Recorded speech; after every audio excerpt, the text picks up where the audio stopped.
Stay with me. I want to bring in a veteran prosecutor, Paul Henderson. A pretty fascinating piece of reporting here, and a lot of it new. How do you view it, Paul?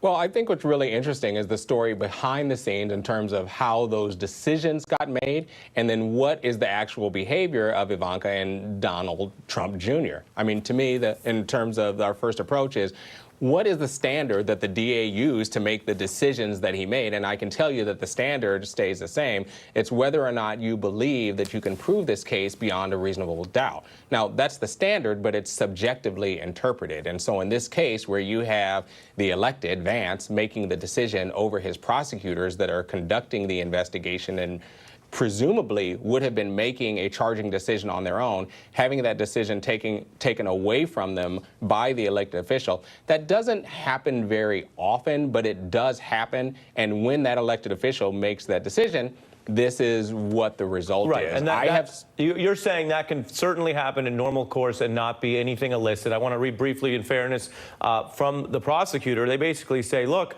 there was never sufficient evidence to support criminal prosecution, and they add that the luxury apartment purchasers who were at issue here reversed course. Basically, the type of people who would have been witnesses ultimately said, hey, no biggie.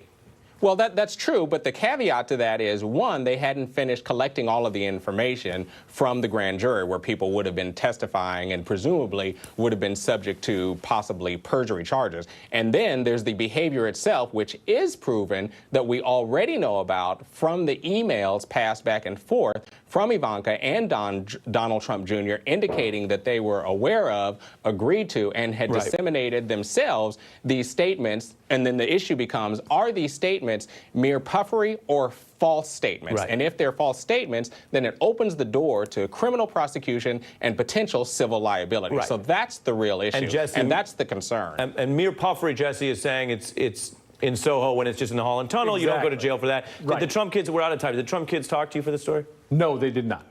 Their lawyer gave us a statement. Jesse Eisinger and Paul Henderson, thank you both. Very interesting reporting, Jesse. Coming up, NBC's exclusive reporting, Secretary of State Tillerson called Trump a, quote, moron, and the deeper questions that raises about Trump's leadership.